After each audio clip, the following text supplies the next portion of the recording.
సర్వశిక్ష అభియాన్లో పనిచేస్తున్నటువంటి 25,000 మంది contract outsourcing ఉద్యోగులందరికీ ముఖ్య విజ్ఞప్తి. ఈ నెల 13వ తారీఖున చలో విజయవాడ కార్యక్రమానికి సర్వశిక్ష అభియాన్ రాష్ట్ర కమిటీ ముఖ్య నాయకులందరూ కూడా పిలుపునివ్వడం జరిగింది.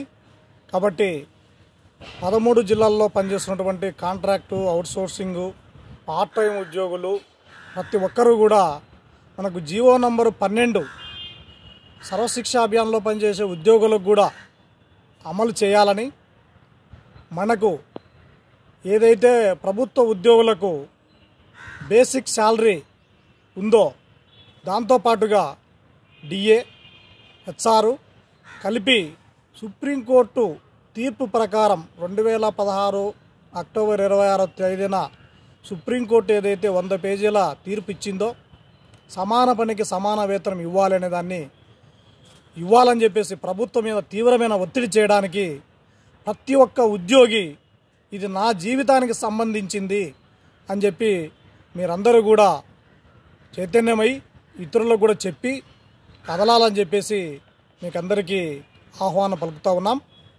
మనం ఇప్పుడు అందరం కూడా జీతాల కోసం పనిచేస్తున్నాం. ఇది ఈ 13వ తేదీ చలో విజయవాడ అనేది మన జీవితాల కోసం, మన కుటుంబం కోసం, మన పిల్లల కోసం. కాబట్టి హెచ్ఆర్ పాలసీని అమలు చేసి 60 సంవత్సరాల వరకు ఉద్యోగ భద్రత కల్పించాలా. ఈ ప్రతి సంవత్సరము రెన్యువల్ సిస్టమ్ అనేది రద్దు కావాలి.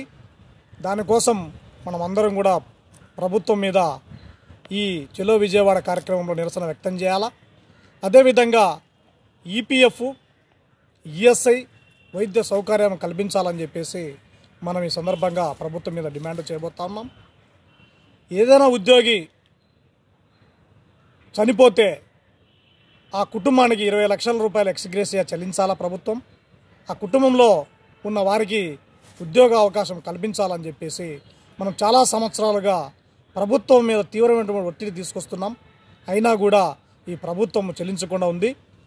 ఈ ఎన్నికల సమయంలో ప్రతి ఒక్కరూ కూడా ముందుకొచ్చి మనం చేయి కలిపి ఉద్యమం చేస్తే ఖచ్చితంగా ఈ ఎన్నికల సమయంలో 25,000 మంది ఉద్యోగుల యొక్క బాగోగులను చూడాల్సిన బాధ్యత ప్రభుత్వానికి ఉంది. కాబట్టి ఇప్పుడు అడగకుండానే వరాలు ఇచ్చేటువంటి ఈ ప్రభుత్వం మహిళా సంఘాలకు కానీ, భరోసా పేరు మీద పెన్షన్లు కానీ, రైతులకు కానీ, ఆటో కార్మికులకు కానీ వీళ్ళందరికీ కూడా కోట్ల రూపాయలు వెచ్చిస్తున్నటువంటి ఈ ప్రభుత్వం సమాజం కోసం, సమాజంలో విద్యాభివృద్ధి కోసం, పిల్లల బాగోగుల కోసం మనం పనిచేస్తున్నాము. కాబట్టి మనకు మంచి జీతము, మంచి జీవితాన్ని కల్పించేటువంటి బాధ్యత ఈ ప్రభుత్వానికి ఉంది. ఇది ప్రతి ఒక్కరు మీరు గమనించాలి. జీవో నంబర్ 12 వచ్చింది, మాకు కూడా అమలు అవుతాయి అని చెప్పేసి చాలామంది ఉద్యోగులు భ్రమల్లో ఉన్నారు. దయచేసి అది మనకు వర్తించదు. మన నాయకులు, మన వాళ్ళందరూ కూడా చాలామంది దీన్ని పరిశీలించారు. చాలా సంఘాలు మన కోసం పనిచేస్తూ ఉన్నాయి. Contract outsourcing KGBV part time ఉద్యోగుల యొక్క ఫెడరేషన్ కూడా ఈ రాష్ట్రంలో పనిచేస్తూ ఉంది. ఏవి నాగేశ్వరరావు గారు, బాలకాశ గారు కూడా మనకు చాలా విషయాలు సమాచారం వీడియోల ద్వారా, పేపర్ ప్రకటనల ద్వారా తెలియజేసి ఉన్నారు.